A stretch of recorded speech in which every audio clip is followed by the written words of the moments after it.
Hello, friends. This is Dave Hurwitz, executive editor at ClassicsToday.com. Now, just recently, we covered Gianandrea Noseda's Horrid, Tchaikovsky Fifth Symphony with the LSO on the LSO's label.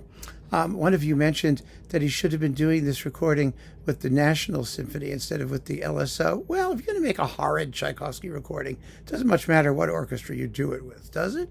So here we have the fourth. It's marginally less horrid than the fifth was, but still nothing special. It does have a quite significant coupling, Mussorgsky Ravel, pictures at an exhibition. A not horrid performance, but also not a special one. So let's just get right into it, shall we? You know something is amiss from the very opening fanfare. It is soggy. It's somehow... It's not just the lousy acoustic of the Barbican, which nobody can do anything with, I gather. Right? Was that where this was recorded here? I think so. They usually tell you where. I don't even care. It just sounds dull. Really, really dull. And that fanfare, which represents fate, death, destiny, it's just... I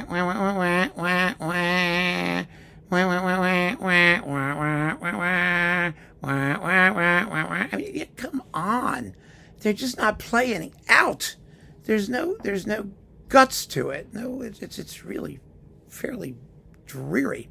Once the movement gets going, it's not so bad. I mean, the tempo's all right, and the strings are playing okay, and you're getting there. But the whole long second subject is so snoozy. My goodness, and it just the sound lacks any substance. So it's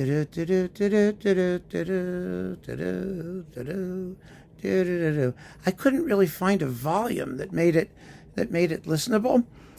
So that's not too exciting. I mean, the development section has some zippy moments, and the code is not bad, but it just has dead spots. They're just dead spots everywhere, and that's the problem. It's a big, long movement, right? 18, 19 minutes. I don't know what it is in this performance, but it really goes to sleep. Then we've got the lovely Andante, which is okay.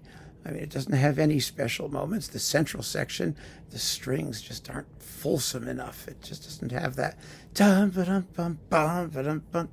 You want to hear the rhythm. It just sort of lays there. The scherzo is quick. It's very quick. It's nice and quick. The best part of the symphony, actually. It really is. And the finale is just ordinary.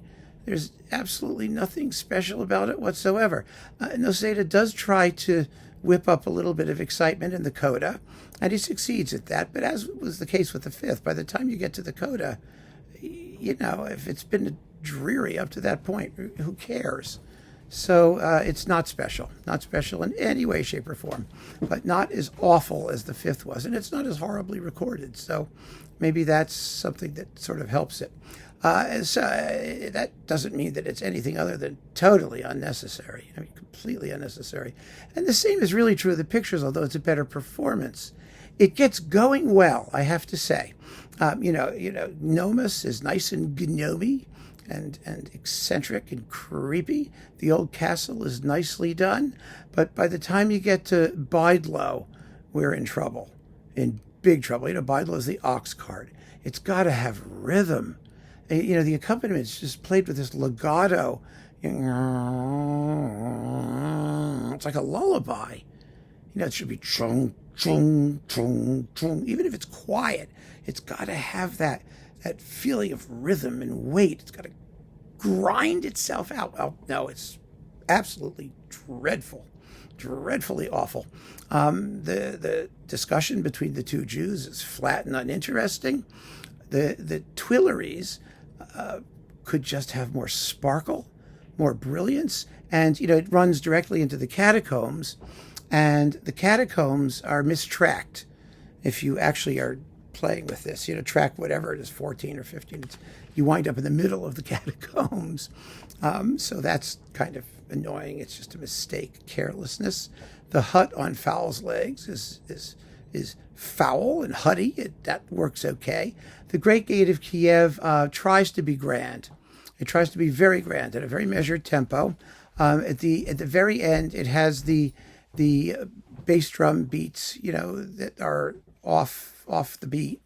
Da da chomp, like that. It does that thing that some people do. It's actually sort of the way it's written, but it's not right. I mean, it needs to be fixed, and 99% of the people who play it actually do fix it. So it's da da thud instead of da dum thud. You wind up with that strange polyrhythmic thing that I can't believe Ravel intended, but who knows? Maybe he did. And with that, we come to the grand peroration, where we could use a little more bell and tam-tam. And again, the dry acoustic of the barbican doesn't help it because it just lacks amplitude. And so by the time you get to the end, you're wondering why you even wasted your time with it. Bottom line. So keep on listening, friends. Thanks for joining me. Take care.